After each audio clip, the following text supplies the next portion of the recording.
Hello दोस्तों, माइशल वीरेंद्र गुजर। और अगर आपने हमारे YouTube channel Indian Ayurvedic doctor को सब्सक्राइब नहीं किया तो उसको सब्सक्राइब करें ताकि आपको लेटेस्ट अपडेट्स मिलती रहें। पिछले वीडियो में अपन ने 20वें चैप्टर के बारे में पढ़ लिया था। इस वीडियो में अपन 21वें चैप्टर के बारे में पढ़ेंगे जिसका नाम है अष्टोनिंदितीय अध्याय। और यह चैप्टर जो है बहुत ही इंपॉर्टेंट है, इसमें से क्वेश्चन आते हैं अच्छे से। तो अष्टोनिंदितीय मतलब 8 निंदितीय व्याधियों के बारे में या 8 निंदितीय पुरुष के बारे में इसमें क्या की गई है, चर्चा की गई है। अब जो आगे देखते हैं वो 8 निंदितीय पुरुष कौन कौन से हैं। तो कोटेशन नंबर 3। तो कोटेशन नंबर 3 में देखना 8 निंदितीय पुरुष बता रखे हैं। अति दीर्घ, अति ह्रस्व, अति लोम, एलोम, अति कृष्ण, अति घोर, अति स्थूल और अति कर्ष। तो इस प्रकार से दो दो का पेयर है। अति दीर्घ मतलब जो बहुत लंबे होते हैं, अति ह्रस्व बहुत छोटे होते हैं, अति लोम जिनके शरीर पे जो है बाल नहीं होते, रोम होते हैं ना, जैसे हाथों पे पैरों में बाल होते हैं, वो अति लोम मतलब बहुत ज़्यादा बाल होते हैं। एलोम जिनके शरीर पे बिल्कुल ही बाल नहीं होते, रोम नहीं होते। अति कृष्ण जो बहुत काला होता है, अति गोर जो बहुत गोरा होता है, अति स्थूल ठीक है वो हो गए जो बहुत अधिक मोटे होते हैं, और अति कर्ष कौन हो गए जो बहुत अधिक पतले होते हैं। तो इस प्रकार से जो है यहाँ पे 8 निंदितीय पुरुष के बारे में बताया गया है। और जो सबसे इसमें जो डिटेल में बताए गए हैं इस चैप्टर में वो है अति स्थूल और अति कर्ष के बारे में। तो यहाँ पे जो है अति स्थूल अति कर्ष के बारे में एकदम अच्छे से डिटेल में पढ़ेंगे, और बाकी के बारे में जो है बस यही बताया गया। हम नेक्स्ट देखते हैं।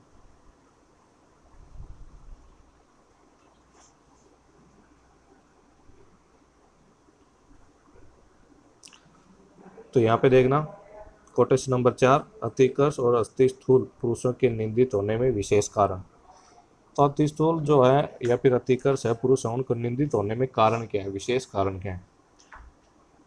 तो यहाँ पे देखना अति स्थूल पुरुष के जो है इस कोटेशन में 8 दोष बताए गए और 8 ही कारण बताए गए हैं कि अति स्थूल होने के दोष क्या हैं। तो दोष भी 8 बताए गए हैं और अति स्थूल होने के कारण क्या हैं, तो यहाँ पे 8 ही कारण बताए गए हैं। तो अब दोष देख लेते हैं पहले। तो अति स्थूल होने के जो है अधिक मोटे हो जाते हैं, तो उनमें कौन कौन से 8 दोष होते हैं।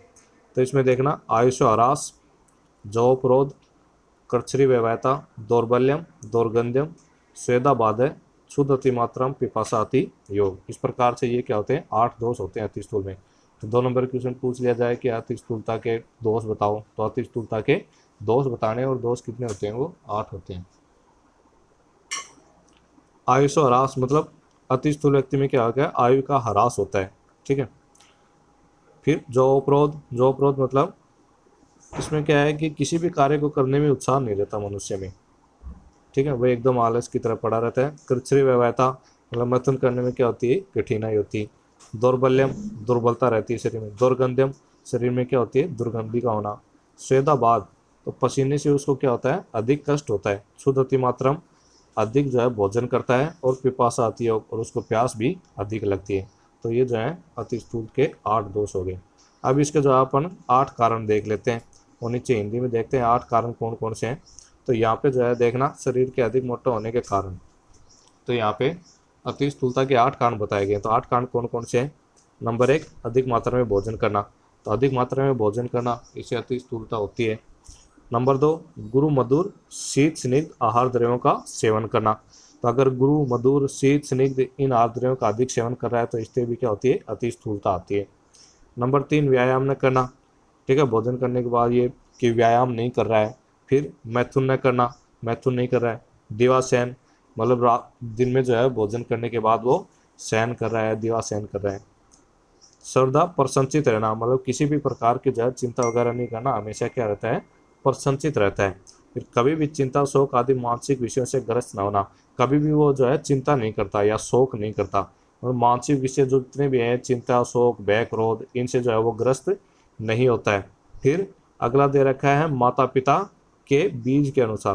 तो माता पिता के बीज के अनुसार मतलब जो जेनेटिकल होते हैं ना, जेनेटिकल अति स्थूलता आती है, वो बता रखा है। तो माता पिता के बीज के अनुसार स्वभावतः शरीर स्थूल हो जाता है। तो इस प्रकार से ये है अति स्थूलता के 8 कारण बताए गए हैं।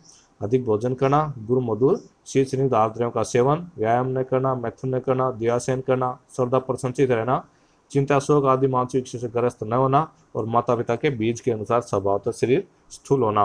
तो इस प्रकार से ये जो 8 कारण बताए गए हैं। तो अति स्थूलता के 8 ही दोष होते हैं और 8 ही कारण बताए गए हैं। अब नेक्स्ट देखते हैं।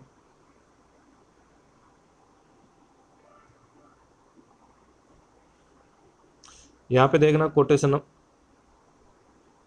नंबर 7, 8, 9, ये कई कोटेशन दे रखे हैं, ठीक है, ऊपर से। इनमें देखना मेदसी मतलब अति स्थूल की बता रहे हैं। मेदसी किसको बोलते हैं? अति स्थूल पुरुष को बोलते हैं। तो मेदसी पुरुष के दोष, कारण और स्वरूप। तो देखो दोष 8 होते हैं, वो अपन ने पहले पढ़ लिए, कारण भी 8 होते हैं, वो भी पढ़ लिए। अब इसका स्वरूप देखते हैं। अति स्थूलता के 2 नंबर क्वेश्चन पूछे गए कि अति स्थूलता के स्वरूप बताओ, अति स्थूलता का स्वरूप बताओ, ठीक है। मतलब कि अति स्थूल पुरुष जो है वो कैसा दिखता है, तो वो बता रखा है। तो इसमें जो है अपने को यहाँ से पढ़ना है,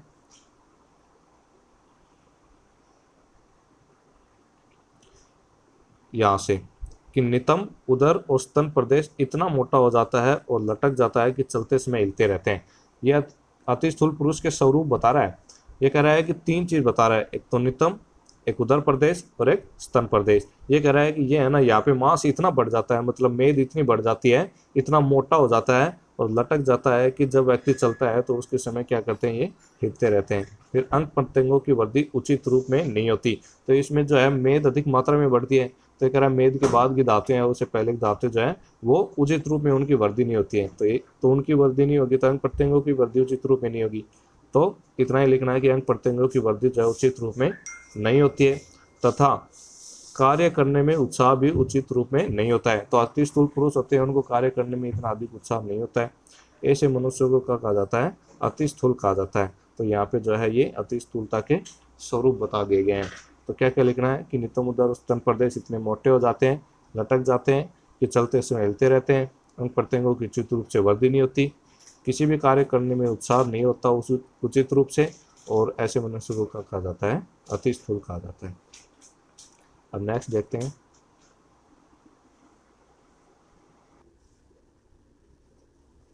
तो कोटेशन नंबर 10, 11 और 12।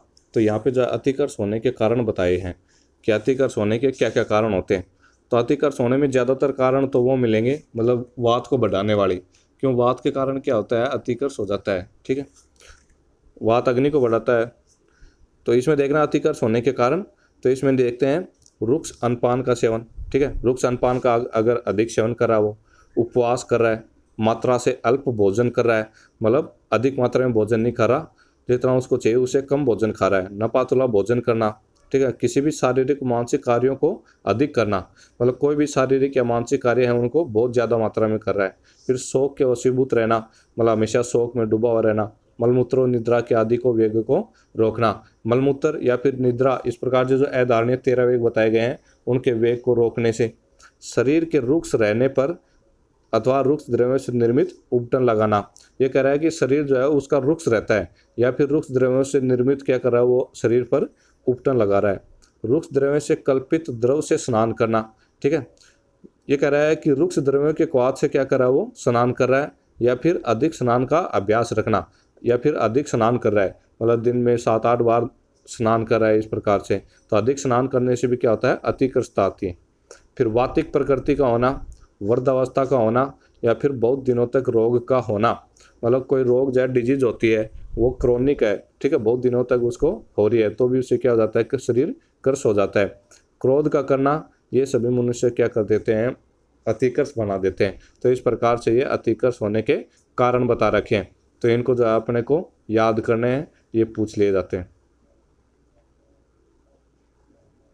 अब नेक्स्ट देखते हैं।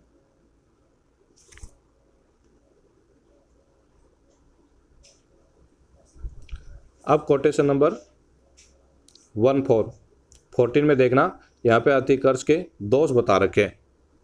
तो आप ही देख लिया कि अतिकर्ष के कारण क्या होते हैं, कारण अपन ने देख लिया, ठीक है। और पहले अपने अति स्थूलता के दोष और कारण देख लेते, 8 दोष थे, 8 कारण, और इसने कारण भी बता दिए अतिकर्ष के। और अब अतिकर्ष के दोष देख रहे हैं कि अगर कोई मनुष्य अतिकर्ष हो जाता है तो उसमें कौन कौन से दोष आते हैं। इसमें देखना, अतिकर्ष मनुष्य व्यायाम को, अधिक भोजन को, भूख प्यास को, रोग को, औषधियों को, अत्यंत शीतल अत्यंत उष्ण आहार विहार को, अति मैथुन को सहन नहीं कर सकता है। मतलब ये जो है बातें बता रखी कि अतिकर्ष मनुष्य जो हो जाता है ना, वो व्यायाम हो गया, ठीक है, अच्छे ढंग से व्यायाम नहीं कर पाता है, अधिक भोजन नहीं कर पाता है, भूख प्यास को जो है वो सहन नहीं कर पाता है, रोग हो गया कोई उसके, ठीक है, कोई सीवियर डिजीज होगी तो उसको सहन नहीं कर पाता, औषधियाँ होगी, तीक्ष्ण उष्ण औषधियाँ दे रहे हैं उसको, तो उनको सहन नहीं कर पाता। अत्यंत शीतल या फिर अत्यंत उष्ण आहार विहार होता है या फिर अति मैथुन है, उसको भी क्या करता है, वो सहन नहीं कर सकता है। तो इन बातों को जो है वो सहन नहीं कर पाता है। और इसमें देखना, इसमें फिर अतिकर्ष के कारण कौन कौन से रोग हो जाते हैं। तो इसमें जो है प्लियावर्दी, कास, क्षय, श्वास, गुल्म, अर्श, उदर और ग्रहणीगत रोग हो जाते हैं। तो अतिकर्ष मनुष्य में ये रोग हो जाते हैं, प्लियावर्दी, कास, क्षय, श्वास, गुल्म, अर्श, उदर और ग्रहणीगत। तो इस प्रकार से ये अपने को याद रखना है कि अतिकर्ष मनुष्य के क्या दोष होते हैं। अब नेक्स्ट देखते हैं कोटेशन नंबर 15। तो यहाँ पे जो है अतिकर्ष की परिभाषा दे रखी है, ये कोटेशन जो है अपने को याद करना है, ठीक है।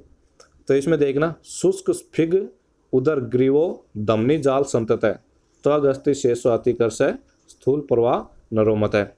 ये कह रहा है कि अत्यंत कृष पुरुष का नितंब मतलब स्फिग, ठीक है, उदर और ग्रीवा ये क्या हो जाती है, अधिक सूख जाती है और शुष्क हो जाती है, ठीक है। तीन पार्ट बताए इसने, नितंब, उदर और ग्रीवा। तो ये क्या हो जाते हैं, अधिक सूख जाते हैं। फिर धमनी जाल संतत है, ये कह रहा है कि शरीर की धमनियों का जाल दृष्टिगोचर होता है, मतलब ऐसे लगता है कि जैसे इसमें धमनियों का जाल बिछा हुआ हो, तो धमनियों का जाल जो है वो उसमें दिखने लग जाता है। फिर त्वग अस्थि शेषो अतिकर्ष है, अतिकर्ष पुरुष में त्वग और अस्थियां मतलब त्वचा और अस्थि शेष रह गए हो, ऐसा जो है देखने में प्रतीत होता है। स्थूल प्रवाह नरोमत है, और अतिकर्ष पुरुषों की जो संध्या होती है, पर जो होते हैं वो कैसे हो जाते हैं, मोटे हो जाते हैं। तो ये जो है अतिकर्ष की परिभाषा है। तो 2 नंबर क्वेश्चन में अतिकर्ष की परिभाषा पूछ ली जाए तो उसमें लिखना है, पहले तो एक कोटेशन लिखना है, शुष्क स्फिग गुरियो उदर ग्रीवो दमनी जाल संचत है, त्वग अस्थि शेषो अतिकर्ष है, स्थूल प्रवाह नरोमत है।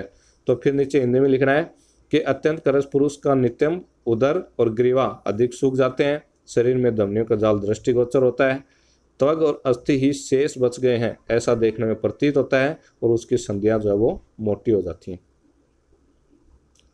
अब नेक्स्ट देखते हैं कोटेशन नंबर 16। तो यहाँ पे जो है चिकित्सा सिद्धांत दे रखे हैं, अति स्थूल और अति कर्ष पुरुष के क्या दे रखे हैं, चिकित्सा सिद्धांत। तो इसमें देखना, जो कर्षण और ब्रंगण मतलब अति स्थूल पुरुष होता है ना, उसमें अपन कर्षण मतलब काटना, ठीक है, उसको कम करना। तो कर्षण क्रिया किसमें करते हैं, अति स्थूल पुरुष में, और ब्रंगण क्रिया किसमें करते हैं, अति करस पुरुष में। तो इसका चिकित्सा सिद्धांत है। अगर क्वेश्चन में पूछा जाए कि अति स्थूल और अति करस पुरुष के चिकित्सा सिद्धांत बताओ, तो चिकित्सा सिद्धांत में अपने को ये लिखना है कि अति करस पुरुष में कर्षण क्रिया और अति स्थूल पुरुष में ब्रंगण क्रिया करनी है। अब नेक्स्ट देखते हैं कोटेशन नंबर 17, स्थूल्य तथा कार्य में कौन अच्छा। अब यहाँ पे जो है 2 प्रकार के पुरुष बताए, अति स्थूल और अति कर्ष। तो इसमें पूछ लिया जाए कि जो है अति स्थूल ज़्यादा अच्छा होता है या फिर अति कर्ष ज़्यादा अच्छा होता है। तो यहाँ पे जो है अति कर्षता को ज़्यादा अच्छा होना माना गया है। तो यहाँ पे देखना, अति स्थूलता और अति कर्षता में कृषता अच्छी होती है, और क्यों अच्छी होती है इसका दे रखा है, क्योंकि दोनों के पास चिकित्सा के समान साधन रहने पर भी यदि दोनों समान व्याधि से आक्रांत हो जाए तो वह व्याधि कृष की अपेक्षा स्थूल मनुष्यों को अधिक कष्ट देने वाली होती है। इसका कारण ये है, अति कर्षता को अच्छा होना इसलिए बताया है, ये कह रहा है कि अगर दोनों ही पुरुष अति स्थूल और एक अति कर्ष पुरुष है, दोनों में जो है समान व्याधि हो जाती है, और जो चिकित्सक भी है वो सेम है, समान है, और उनके पास चिकित्सा के साधन भी समान है, ठीक है, मतलब सारी चीज़ें समान हो रही हैं, चिकित्सक भी समान है, व्याधि भी सेम है, और चिकित्सा के साधन भी सेम है। तो ये कह रहा है कि व्याधि है ना, वो कृष व्यक्ति की अपेक्षा जो है स्थूल व्यक्ति को अधिक कष्ट देने वाली होती है, ठीक है। तो ये इसमें क्या बताया है, इसमें कारण बताया है। अब इसमें नीचे अपन विमर्श में देखते हैं, और डिटेल में दे रखा है विमर्श में। फिर इसमें यहाँ से देखना कि स्थूल व्यक्ति के लिए मेदा को नष्ट करने वाली, अग्नि को नष्ट करने वाली तथा वायु को नष्ट करने वाली औषधियों का प्रयोग किया जाता है। देखो स्थूल व्यक्ति में क्या होता है कि वहाँ पे मेद अधिक मात्रा में बढ़ती है, और मेद अधिक मात्रा में क्यों बढ़ती है, उस व्यक्ति में है ना अग्नि मतलब जठराग्नि जो है, पाचक अग्नि, वो भी अधिक बल वाली होती है। और अग्नि को बढ़ाने का काम कौन करते हैं, एक तो अग्नि स्वयं और उसके अलावा वायु, ठीक है। अपन ने देखा था कि फिर आगे देखते हैं कि मोटे आदमी के लिए ब्रंगण और लंघन ये दोनों औषधियाँ प्रयोग में नहीं लाई जाती हैं। तो मेद को नष्ट करने के लिए क्या करना पड़ेगा, अपने को लंघन क्रिया करवानी पड़ेगी, और अग्नि और वायु को नष्ट करने के लिए अपने को ब्रंगण क्रिया करनी पड़ेगी। तो ये कह रहा है कि मोटे आदमी के लिए मतलब अति स्थूल के लिए ब्रंगण और लंघन ये दोनों औषधियाँ प्रयोग में नहीं लाई जाती हैं। क्यों, क्योंकि ये दोनों चिकित्सा जो है विपरीत वाली होती है। अति स्थूल पुरुष में विरुद्ध चिकित्सा होती है। कैसे कि अगर अपन उल्लंघन करेंगे तो वो मेद को तो नष्ट कर देगी, लेकिन अग्नि और वायु को क्या करेगी, बढ़ाएगी। ठीक है, उल्लंघन करने से अग्नि और वायु क्या करते हैं, बढ़ते हैं। तो मेद को तो नष्ट हो गया, लेकिन अग्नि वायु को अधिक मात्रा में बढ़ाएगी, फिर वो और अधिक खाएगा, तो फिर वो उससे क्या होगी, अधिक मेदा बनेगी।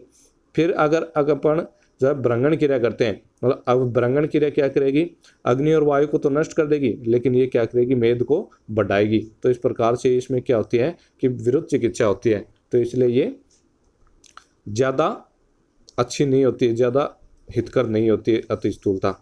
अब इसमें देखना, ब्रंकन के द्वारा मेदा का उपचार बहुत देखा जाता है, और लंघन से मेदा का नाश और अग्निवायु की क्या होती है, वृद्धि होती है। तो इसलिए जो है अति स्थूलता को ज़्यादा अच्छा नहीं माना गया है।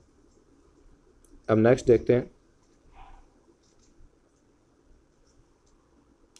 Quotation number 18। यहाँ पे स्वस्थ पुरुष की परिभाषा दे रखी है, तो चरक के अनुसार जो है स्वस्थ पुरुष की परिभाषा पूछी जाए तो अपने को ये लिखनी है, याद करना है, इंपॉर्टेंट है।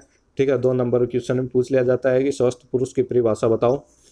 तो इसमें देखना, सम्मास परमाणुस्तु सम सन्नो नर दृढ़ेन्द्रिय विकाराणाम न बलेन अभिभूयते। मतलब जिस व्यक्ति के मास जो है सम परिमाण में हो, ठीक है, सम सन्नो नर है, मतलब उसका संगठन भी क्या हो, सम हो, दृढ़ेन्द्रियो इंद्रिया कैसी हो, दृढ़ हो, विकाराणाम न बलेना अभिभूयते, और रोगों के बल से उसको अधिक कष्ट न होता हो। तो ये किसकी परिभाषा है, स्वस्थ पुरुष की परिभाषा है। तो स्वस्थ पुरुष की परिभाषा पूछे, पहले अपने को कोटेशन लिखना है, कोटेशन याद करना है, फिर हिंदी में लिखना है कि जिस व्यक्ति के मास जो है समप्रमाण में हो, ठीक है, और मास आदि का संगठन ये क्या हो, सम हो, दृढ़ इंद्रिया जो है दृढ़ हो, और मनुष्य जो है रोगों के बल से अधिक कष्ट नहीं होता हो, तो वो क्या होते हैं, स्वस्थ पुरुष होते हैं। अब नेक्स्ट देखते हैं कोटेशन नंबर 20। तो इसमें देखना, स्थल तथा कार्य के चिकित्सा सिद्धांत। तो एक तो स्थूलता और अति स्थूल और अतिकर्ष का चिकित्सा सिद्धांत पहले देख लिया था, ठीक है, और एक और चिकित्सा सिद्धांत जो है यहाँ पे दे रखा है। तो चिकित्सा सिद्धांत पूछा जाए अति स्थूल अतिकर्ष का, तो अपने को ये दोनों ही लिखने हैं। तो पहले क्या देखा था कि अतिकर्ष व्यक्ति में ब्रंगण चिकित्सा करते हैं और अति स्थूल में कर्षण क्रिया करते हैं। अब यहाँ पे दोबारा देख लेते हैं।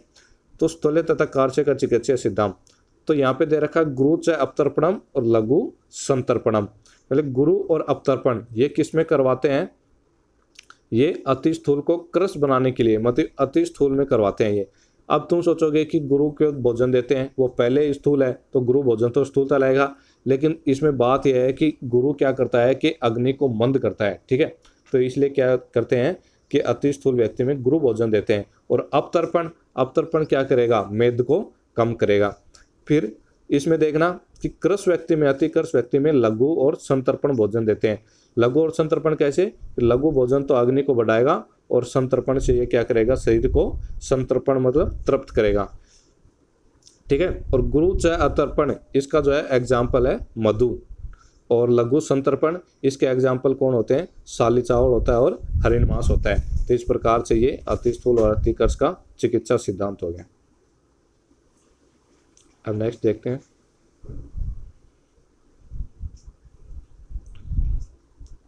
अब आगे देखना कोटेशन नंबर 21, 22, 23 और 24। यहाँ पे अति स्थूलता की चिकित्सा दे रखी है, ठीक है। तो इसको मैंने जो है यहाँ पे ऊपर लिख रखा है ताकि अपने को याद करना इजी रहे। तो अति स्थूलता की चिकित्सा के योग, तो इसमें जो है अति स्थूलता हो जाए तो उसको चिकित्सा करने के लिए कौन कौन से योग देते हैं। तो इसमें मैंने ऊपर लिख रखा है, देखना, लो भस्म प्लस मधु, ठीक है। लो भस्म के साथ मधु देते हैं, भरत पंचमूल के साथ मधु देते हैं, और अग्निमंत रस के साथ किसका प्रयोग करते हैं, शिलाजतु का। तो इस प्रकार से ये 3 योग दे रखे हैं यहाँ पे अति स्थूलता की चिकित्सा में।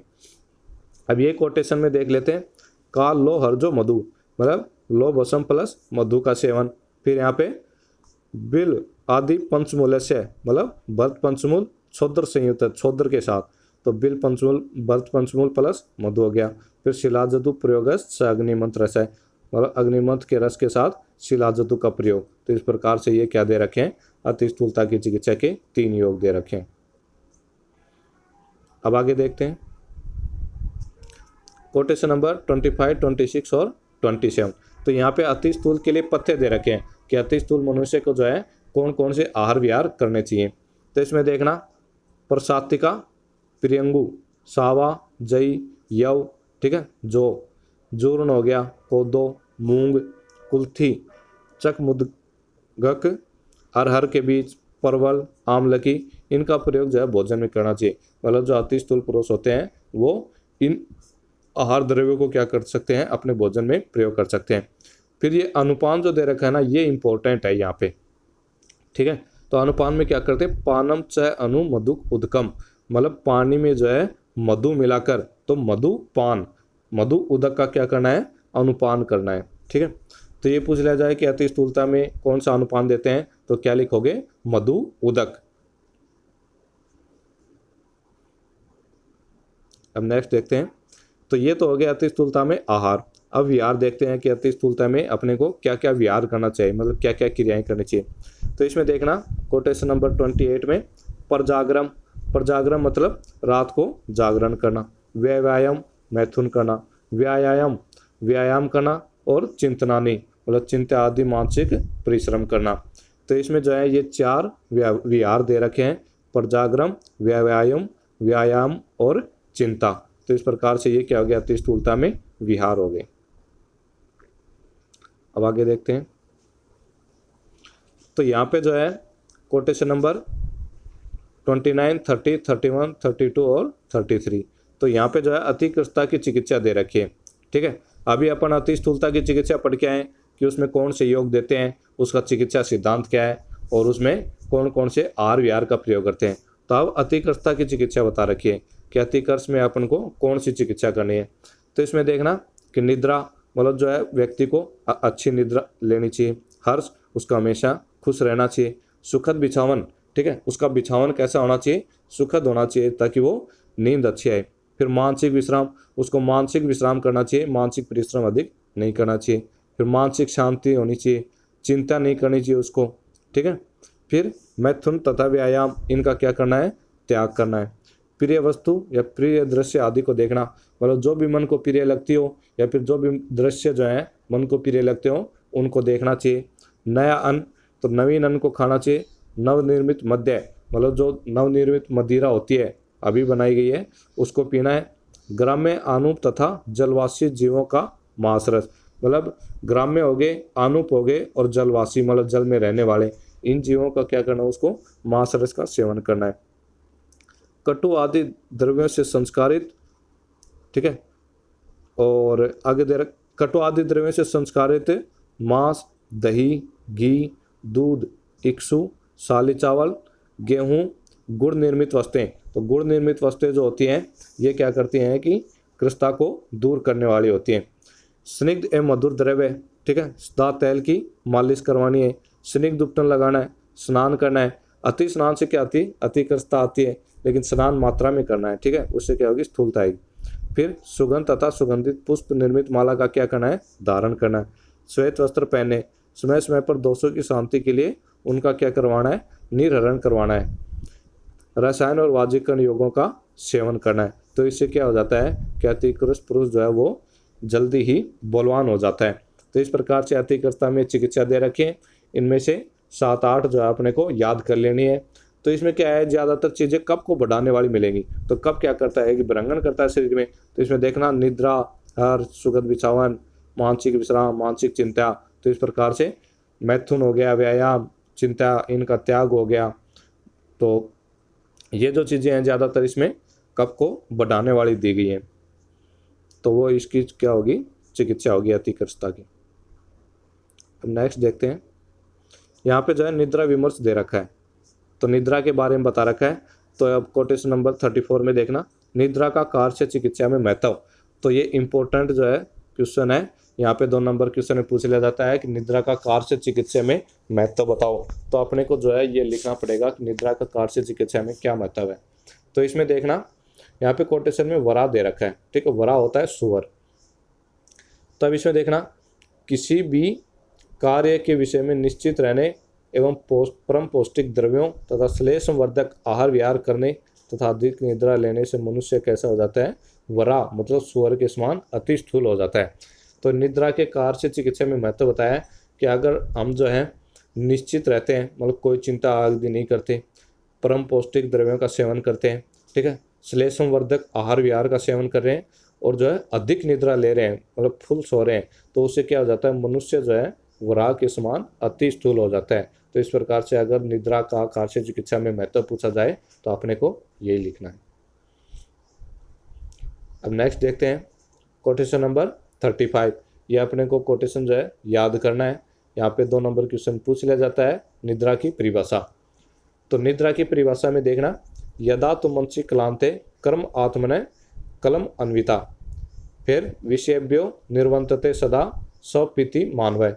मतलब ये कह रहा है कि जब कार्य करते करते मन क्या हो जाता है, थक जाता है, इंद्रियां भी थक जाती हैं, तो वो क्या हो जाते हैं, अपने अपने विषयों से निवृत्त हो जाते हैं। तब मनुष्य क्या करता है, शयन करता है। मतलब यहाँ पे जो है मन और इंद्रियां दोनों ही जो है बहुत थक जाते हैं और अपने अपने विषयों से क्या हो जाते हैं, निवृत्त हो जाते हैं। तो तब मनुष्य को क्या आती है, नींद आती है। तो ये जो है निद्रा की परिभाषा है, तो इसको याद करना है। अब विमर्श में देखना, नीचे यहाँ पे दे रखा है कि जब केवल इंद्रियां अपने विषयों से मुक्त होती हैं परंतु मन मुक्त नहीं होता, वह चिंता आदि विषयों में लगा रहता है, तब मनुष्य क्या करता है, स्वप्न देखता है। तो यहाँ पे जो है स्वप्न की परिभाषा लिखी गई है कि मनुष्य जो है स्वप्न कब देखता है। तो स्वप्न कब देखता है, ये कह रहा है कि इंद्रियां तो विषयों से मुक्त हो जाती हैं, लेकिन यहाँ पे मन जो है वो मुक्त नहीं होता अपने विषयों से, तो तब वो क्या करता है, मनुष्य स्वप्न देखता है। अब नेक्स्ट देखते हैं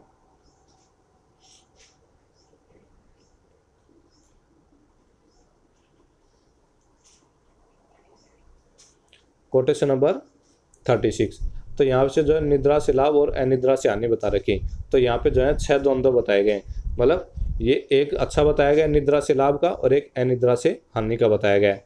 तो इसमें देखना 6 द्वंद्व, मतलब द्वंद्व 2 का जोड़ा, ठीक है, 2 के जोड़े को द्वंद्व बोलते हैं। तो यहाँ पे 6 द्वंद्व बताए गए हैं, निद्रा से लाभ और अनिद्रा से हानि।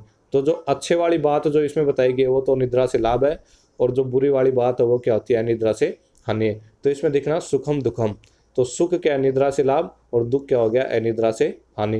पुष्टि कार्श्यम, पुष्टि क्या होगी, निद्रा से लाभ, और कार्श्यम क्या होगा, अनिद्रा से हानि। तो इसी प्रकार से अपने को पढ़ता जाना है, सुखम दुखम, पुष्टि कार्श्यम, बलम अबलम, वर्षता क्लीपता, ज्ञानम अज्ञानम, फिर जीवितम और न। जीवित मतलब जीवित होना, और जीवितम न तो ये क्या होगी, मृत्यु। तो इस प्रकार से 6 द्वंद्व दे रखे। तो निद्रा से लाभ कौन से हो गए, 6, सुख, पुष्टि, बल, वर्षता, ठीक है, मतलब वर्ष्य होना, ज्ञान का होना और जीवित होना। तो ये क्या हो गए, निद्रा से लाभ। और अनिद्रा से हानि कौन सी हो जाएगी, दुख, कार्य, अबल, क्लीपता, अज्ञान और मृत्यु।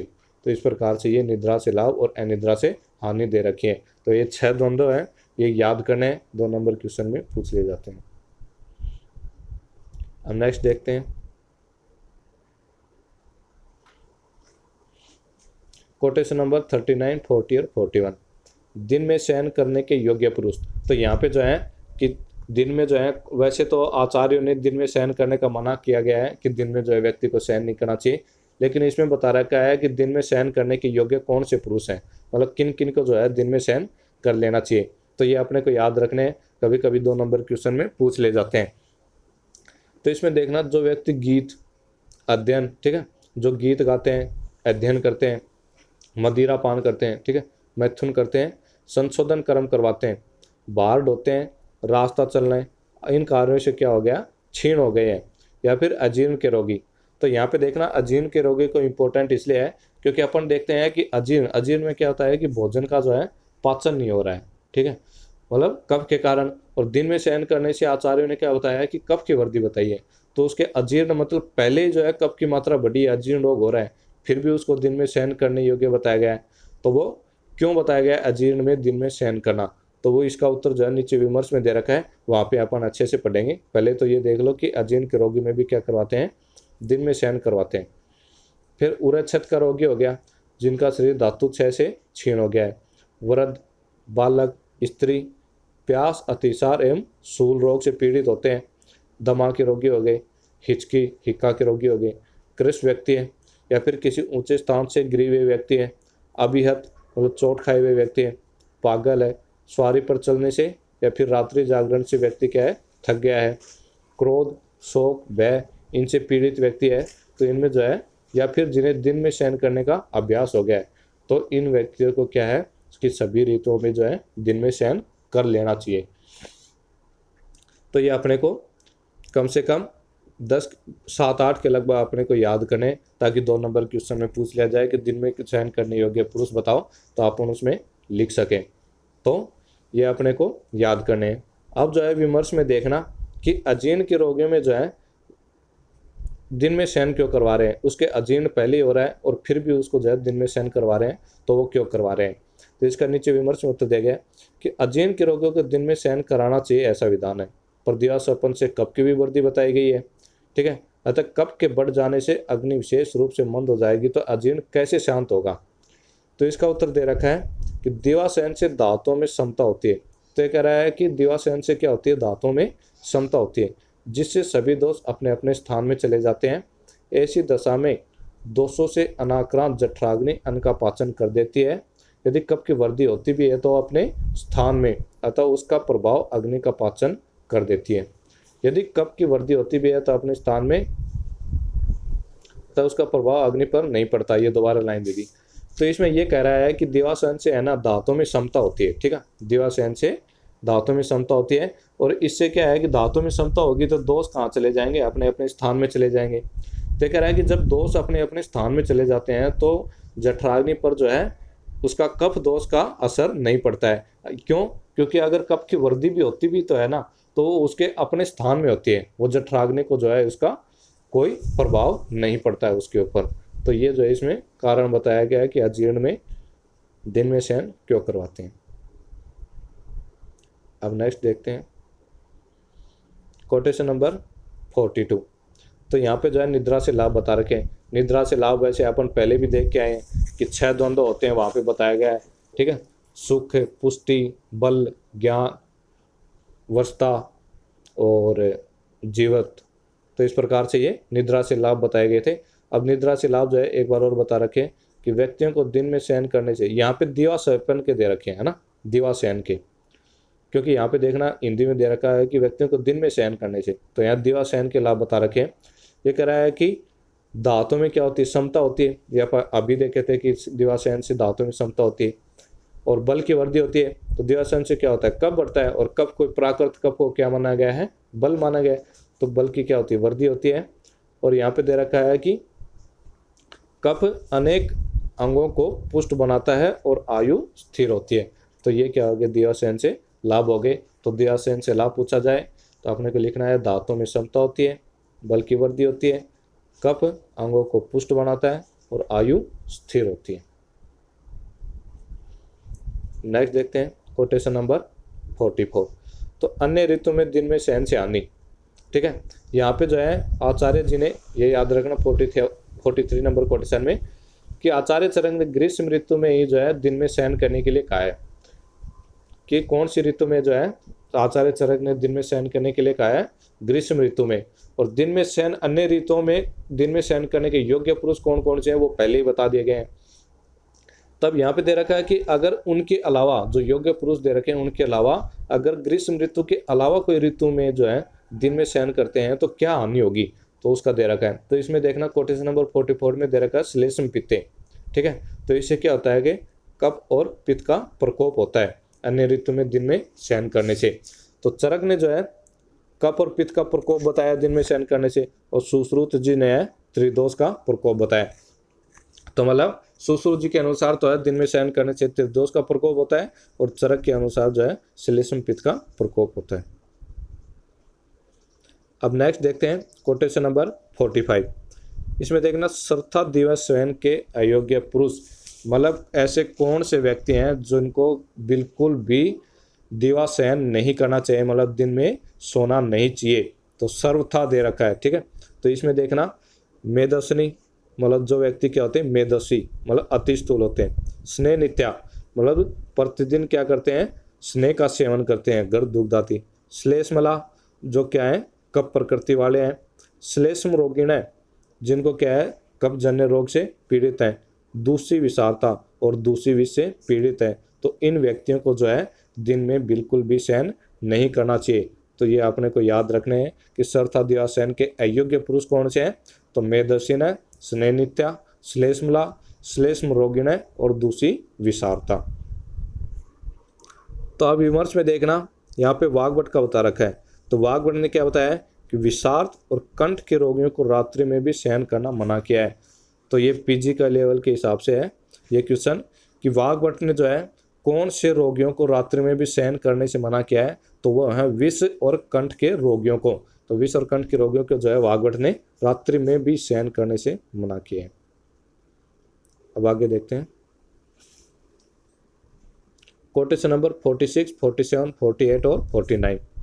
तो इसमें दे रखा है असमय काल में दिन में शयन से हानियां। ये कह रहा है कि अगर असमय काल में मतलब जो अयोग्य पुरुष है दिन में शयन करने के, ठीक है, और ग्रीष्म ऋतु के अलावा जो है दिन में शयन कर रहे हैं, तो उनको जो है क्या क्या हानियां होंगी, तो वो दे रखे हैं। तो इसमें देखना लीमक रोग हो जाता है उसको, शिराशूल सिर में वेदना होती, स्तमित्य गीले कपड़े से शरीर ढक दिया गया हो, इस प्रकार प्रतीत होता है। मतलब चरकनी ने क्या बताया था कि श्लेष्म पित्त का प्रकोप होता है। तो इसमें कौन से रोग आएंगे, कफ और पित्त के कारण जो रोग होते हैं ना वो वाले इसमें आएंगे, ठीक है।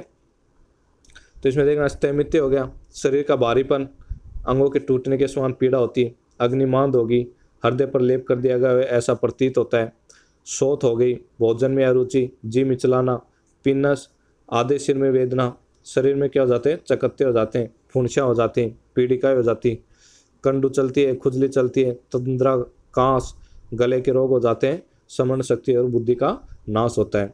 स्रोतों में क्या होती है, रुकावट होती है, जवर होता है, ज्ञानेंद्रिय कर्मेंद्रियाँ अपने अपने विषयों को ग्रहण करने में क्या हो जाती हैं, असमर्थ हो जाती हैं, ठीक है। यदि मनुष्य विष का सेवन किया रहता है तो विष का वेग क्या हो जाता है, अधिक बढ़ जाता है। तो ये सब हानियाँ क्या होती हैं, दिन में शयन करने से उत्पन्न होती हैं। तो इस प्रकार से ये याद रखना अपने को 2 नंबर क्वेश्चन में पूछ लिया जाता है कि असमय काल में दिन में शयन से क्या हानियाँ होती हैं। तो इसमें कम से कम 10 के लगभग जो है अपने को याद रखनी है। अब नेक्स्ट देखते हैं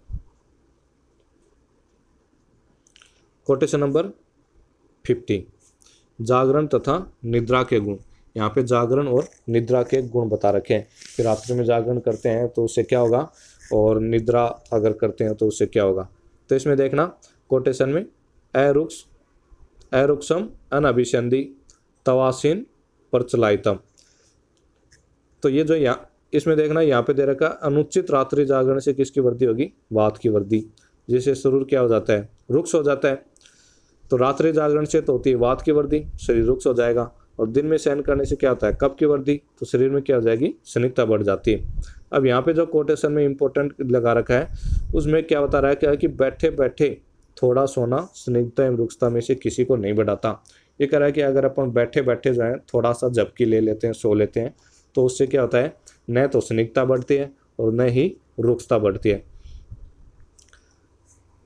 ठीक है। तो इस प्रकार से ये बता दे कि जागरण निद्रा के गुण क्या है, जागरण से वात की वृद्धि, शरीर रुक्ष, और निद्रा से कफ की वृद्धि और शरीर में स्निग्धता। और जो थोड़ा बैठे बैठे जो झपकी ले रहा है उसको न तो स्निग्धता होती है और न ही रुक्षता होती है। अब नीचे विमर्श में देखते हैं कि विष से पीड़ित और कंठ रोग से पीड़ित व्यक्तियों को रात्रि में भी शयन करने का निषेध है, ये पहले ही बता दिया। तो इसलिए ये कह रहा है कि रात्रि में भी शयन करने का निषेध बता दिया गया है विष से पीड़ित कंठ रोग से पीड़ित व्यक्तियों को। तो फिर वो शयन कैसे करेंगे, तो उनको शयन कैसे करना है, इस प्रकार से करना है कि बैठे बैठे जो है झपकी लेनी है। तो इससे क्या होगा, न तो स्निग्धता आएगी और न ही रुक्षता आएगी। अब नेक्स्ट देखते हैं निद्रा का महत्व। तो पहले जो एक बार और आई थी निद्रा का कार्य में महत्व कि वरा के समान कैसा हो जाता है, अति स्थूल हो जाता है। तो निद्रा का कार्य चिकित्सा में महत्व पूछे तो वो वाला लिखना है, और नॉर्मल जो है निद्रा का महत्व पूछे तो अपने को ये वाला लिखना है। तो निद्रा का महत्व क्या है देखना, ये कह रहा है शरीर धारण के लिए जिस प्रकार नियम पूर्वक सेवन किया गया आहार लाभकारी होता है। तो अगर नियम पूर्वक आहार सेवन करते हैं तो शरीर के लिए तो लाभकारी होगा वो, और उसको आरोग्य बनाए रखता है। तो उससे क्या होगा, शरीर आरोग्य बना रहेगा, कोई रोग नहीं होंगे। उसी प्रकार वह नियम पूर्वक शयन का सेवन करने से स्वस्थ एवं सुखी रहता है। तो ये कह रहा है कि अगर मनुष्य नियम पूर्वक शयन करता है तो उससे क्या हो जाता है, स्वस्थ रहता है, सुखी रहता है, और शरीर की स्थूलता और कृशता विशेषकर निद्रा और आहार जन्य होती है। तो इसमें इंपॉर्टेंट यही है कोटेशन नंबर 51 में कि शरीर की स्थूलता और कृशता विशेषकर किस कारण से होती है, निद्रा और आहार के कारण होती है। तो ये याद रखना कि कहीं क्वेश्चन पूछ लिया जाए कि शरीर की स्थूलता और क्रस्ता में विशेष कारण कौन होते हैं, तो विशेष कारण कौन होते हैं, निद्रा और आहार। अब नेक्स्ट देखते हैं कोटेशन नंबर 52, 53 और 54। निद्रा नाश की चिकित्सा, इंसोम्निया, निद्रा नाश को बोलते हैं इंसोम्निया। निद्रा नाश हो रहा है किसी के, मतलब नींद नहीं आ रही, तो उसकी चिकित्सा क्या करेंगे ये बता रहे हैं। तो निद्रा नाश मतलब किसके कारण होता है, ज़्यादातर वात के कारण होता है। तो इसमें अपन जो है उसको कफ को बढ़ाने वाली चीज़ें करेंगे, ठीक है।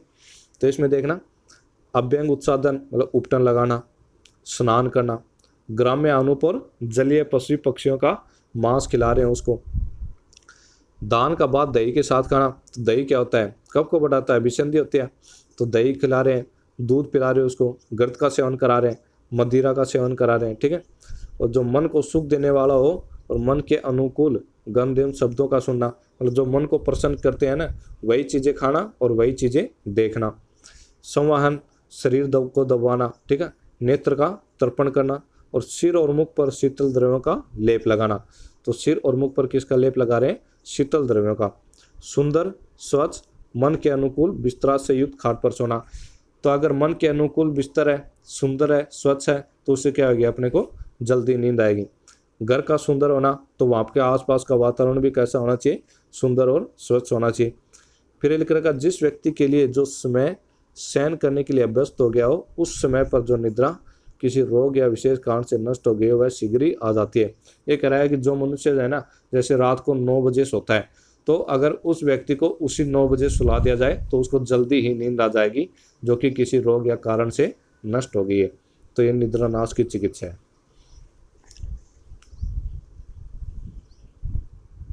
अब नेक्स्ट देखते हैं कोटेशन नंबर 55 और 56। यहाँ पे अति निद्रा की जो है चिकित्सा दे रखी है कि अगर किसी को अति निद्रा आ रही है तो उसकी क्या चिकित्सा करेंगे। तो इसमें देखना, कोटेशन में जो 56 में इंपॉर्टेंट के निष्काल लगा रखे हैं, सत्व उदार्यम तमोजय, मतलब सत्व गुण की प्रधानता का होना और तम का नाश होना। मतलब सत्व गुण के कारण क्या होता है, निद्रा, अति निद्रा नहीं आती है, मतलब सम मात्रा में निद्रा आती है। और तमोगुण के कारण क्या होता है कि अधिक निद्रा आती है, ठीक है। तो इसलिए लिख रखा है सत्व गुण की प्रधानता होना और तमोगुण का नाश होना, यह अति निद्रा की चिकित्सा है। तो इसमें शुरू से देखते हैं, काय विरेचन, ठीक है, शिरोविरेचन, शिरोविरेचन नस्य को बोलते हैं, काय विरेचन मतलब विरेचन करवा रहे हैं। वमन, ठीक है, भय, चिंता, क्रोध, इन धूम पीना, व्यायाम करना, रक्त मोक्षण हो गया, उपवास, शैया का मनोनुकूल न होना, और सत्व गुण की प्रधानता का होना और तमोगुण का नाश होना। तो इससे क्या होती है, अति निद्रा नहीं होती है। तो ये कह रहा है कि अपन इसमें क्या करवाते हैं, पहले तो शोधन करवाएं शरीर का, मतलब काय विरेचन करवा रहे हैं, ठीक है, शिरोविरेचन करवा रहे हैं, वमन करवा रहे हैं। ये कह रहा है भय, चिंता, क्रोध, इनसे अगर भय, चिंता, क्रोध करता है कोई मनुष्य तो उसको निद्रा थोड़ी आती है, तो अति निद्रा की चिकित्सा है। अगर वो धूम पी रहा है तो धूम से भी निद्रा नहीं आती, व्यायाम कर रहा है तो व्यायाम करने से निद्रा नहीं आएगी, रक्त मोक्षण, ठीक है, उपवास हो गया, शैया का मनोनुकूल न होना, अगर उसके मन के अनुकूल शैया नहीं है तो उससे भी नींद ज़्यादा अच्छी नहीं आती है, और सत्वगुण की प्रधानता और तमोगुण का नाश। तो ये किसकी चिकित्सा है, अति निद्रा की चिकित्सा है। अब नेक्स्ट देखते हैं निद्रा नाश के कारण। तो जो अति निद्रा की चिकित्सा होती है वही तो निद्रा नाश के कारण होंगे। मतलब अति निद्रा की चिकित्सा मतलब नींद को भगाना है अपने को, और निद्रा नाश के कारण मतलब मतलब निद्रा न आने के क्या कारण है। तो अति निद्रा की जो चिकित्सा होती है वही क्या होती है, निद्रा नाश के कारण होते हैं। तो इस प्रकार से निद्रा नाश के कारण पूछा जाए तो आपने को यही याद किए थे, वो लिख देने अति निद्रा की चिकित्सा वाले। अब आगे देखते हैं कोटेशन नंबर 58 और 59। तो यहाँ पे जो है निद्रा के भेद दे रखे हैं। तो चरक जी ने जो है निद्रा के 6 भेद बताए। अब यहाँ पे देख लेते हैं अलग अलग आचार्यों ने जो है निद्रा के अलग अलग भेद बताए हैं। तो कौन से बताए, तो चरक जी ने निद्रा के 6 भेद बताए, सुश्रुत जी ने 3 भेद बताए निद्रा के, अष्टांग हृदय ने निद्रा के 6 भेद बताए हैं, और अष्टांग संग्रह ने निद्रा के 7 भेद बताए। तो आपने को यहाँ तो सेकेंड ईयर में तो चरक के याद रखने हैं 6 भेद, और बाकी जो है ये पीजी के लेवल के। अब इसमें निद्रा के 6 भेद देख लेते हैं। ये 2 नंबर के क्वेश्चन में पूछ लिया जाता है, इंपॉर्टेंट है निद्रा के 6 भेद। ठीक है, तो निद्रा के भेद देखते हैं। निद्रा के 6 भेद कौन से हैं? तमोभवा, ठीक है, मतलब तम गुण की प्रधानता के कारण जो निद्रा आती है ना, वो हो गई। फिर श्लेषम समुद भवा, मतलब श्लेषम कफ की प्रधानता के कारण, कफ की अधिकता के कारण जो निद्रा आती है वो कौन सी होगी? श्लेषम समुद भवा। फिर मन शरीर श्रम संभवा, मतलब मन और शरीर श्रम के कारण क्या हो गया? थकावट, मतलब श्रम कार्य कर रहा था उसके कारण थकावट होगी मन और शरीर में, तो उसके कारण जो निद्रा आती है वो कौन सी है? मन शरीर श्रम संभवा। फिर चौथी होती है आगंतुकी, ठीक है, आगंतुकी निद्रा होगी, ये बिना किसी कारण से आती है, मतलब अरिष्ट भूता भी, इसको जो है अरिष्ट भूता निद्रा भी बोलते हैं, मतलब अरिष्ट भूत होती है, ये अरिष्ट को बताने वाली होती है, तो ये होगी आगंतुकी। व्याधि अनुवर्तनी, मतलब रोग के कारण जो है निद्रा आ रही है व्याधि के कारण, तो वो क्या होगी? व्याधि अनुवर्तनी होगी। तो यहाँ पे देख, ठीक है। फिर आगे होगी रात्रि स्वभाव प्रभवा, मतलब रात्रि में स्वभाव से क्या होती है? अपने को नींद आती है, तो छठी कौन सी होगी? रात्रि स्वभाव प्रभवा। तो अब हिंदी में देख लेते हैं, कुछ एक के जो है 2-2 नाम दे रखे हैं, जैसे आगंतुकी, आगंतुकी को जो है अरिष्ट भूता भी बोला गया है। फिर रात्रि स्वभाव से जो आती है निद्रा, उसको भूत दात्री भी बोलते हैं, तो भूत दात्री बोल दो या रात्रि स्वभाव प्रभाव बोल दो, एक ही बात है। फिर तमोभाव निद्रा को पाप का मूल मानते हैं, तो पाप का अगर क्वेश्चन आ जाए कि पाप का मूल जो है कौन सी निद्रा को मानते हैं, तो कौन सी निद्रा को मानते हैं? तमोभाव निद्रा को। इस प्रकार से ये अपने को याद रखना है। अब नेक्स्ट देखते हैं,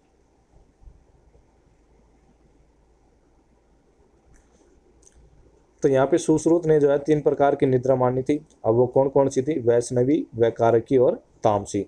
तो ये जो है सुश्रुत ने 3 भेद माने थे, वैष्णवी, वैकारकी और तामसी। अब आगे देखते हैं, तो यहाँ पे जो अपना चैप्टर खत्म हो गया है।